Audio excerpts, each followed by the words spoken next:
Apa yang ada di kepala Anda ketika Anda melihat sate ayam, pengepul besi tua, bebek goreng, baju loreng merah putih dengan luaran, dan celana panjang serba hitam berbahan kain?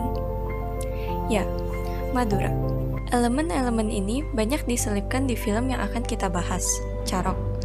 Film karya Imam Tantowi yang rilis tahun 1984 ini memiliki banyak elemen semiotika yang sangat merepresentasi budaya Madura. Ketika film dimulai setelah pengajian, dialog berlogat medok dan mengayun yang khas sudah memberikan informasi kepada penonton bahwa karakter-karakter di film ini adalah orang Madura yang dikenal memiliki sikap yang keras, temperamental, dan sangat religius. Mereka juga memiliki prinsip kuat yang terkenal. Darah harus dibayar dengan darah. Nyawa mesti dibayar sama nyawa. Seperti judulnya, film ini berfokus pada budaya Carok yang sangat mencerminkan prinsip mereka yang terkenal itu. Carok merupakan budaya dari Madura, di mana adanya pertarungan yang disebabkan alasan tertentu, yang biasanya berhubungan dengan harga diri. Celurit yang selalu siap di pinggul kiri orang Madura dengan sarung kulit sapinya menandakan kejantanan dan kelas. Adegan-adegan Carok di film Carok ini sangat simbolis dan mencerminkan alasan utama mengapa seorang Madura memutuskan untuk Carok.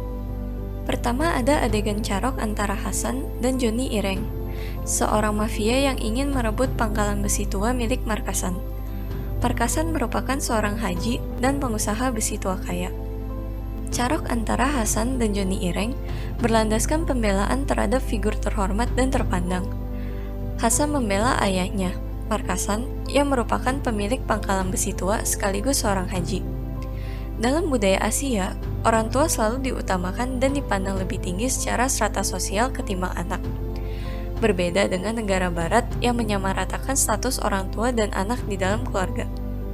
Pengaruh Islam NU sangat kental dalam budaya Islam di Madura dan sangat mendominasi. Seorang Madura akan dinilai sukses dan terhormat oleh masyarakat jika sudah mendapatkan gelar haji. Maka dari itu, tak heran jika Hasan langsung Carok dengan Joni Ireng di tempat untuk membela harga diri Markasan walau tanpa menggunakan celurit.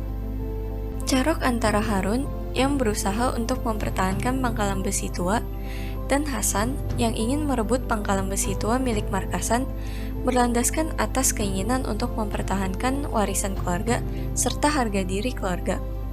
Bisa dilihat kesiapan kedua karakter dalam mempersiapkan dan mengantisipasi Carok yang pasti akan terjadi dari baju loreng merah putih samar dengan luaran dan celana hitam serta celurit yang sudah diasah tajam. Penonton bisa merasakan pertaruhan harga diri yang sangat kental secara emosional dan budaya lewat montase karapan sapi yang diselipkan di tengah-tengah adegan Carok. Karapan sapi adalah tradisi balapan Madura khas Bangkalan yang menggunakan sapi sebagai mesinnya. Dapat dilihat, sapi yang digunakan untuk karapan sapi merupakan sapi yang gempal dan kuat. Sapi dalam kebudayaan Madura merepresentasikan kelas sosial dan harga diri. Sehingga, montase karapan sapi dalam adegan Carok tersebut melambangkan pertaruhan harga diri dan kelas sosial. Kemudian ada Carok antara Jamal dan Hasan.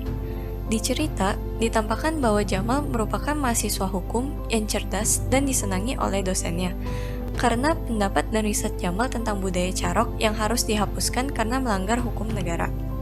Namun, Jamal yang sedih dan terlanjur geram setelah kematian kakaknya yang kalah Carok dengan Harun, membuat Jamal ingin menghabisi Hasan secepatnya.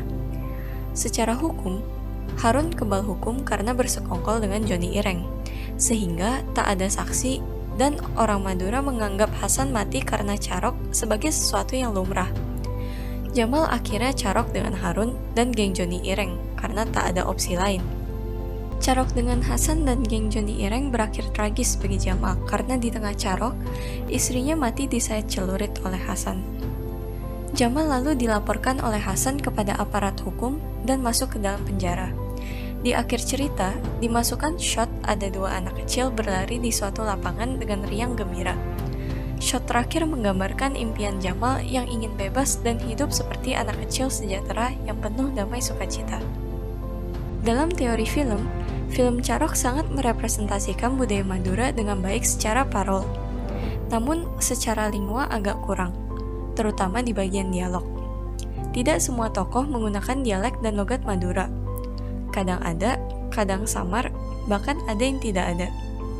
Terutama karakter Jamal yang diperankan oleh Barry Prima tidak dapat mengimplementasikan logat Madura dengan baik dan benar. Logatnya masih terdengar dipaksakan. Lalu celurit yang harusnya ada di pinggul kiri beserta sarungnya seringkali tidak ada.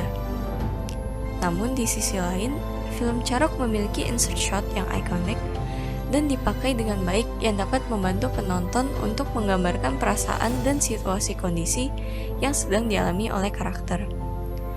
Film Carok juga memiliki nilai plus dalam politik negara dan pendidikan dalam memperkenalkan budaya suatu etnis di Indonesia lewat film.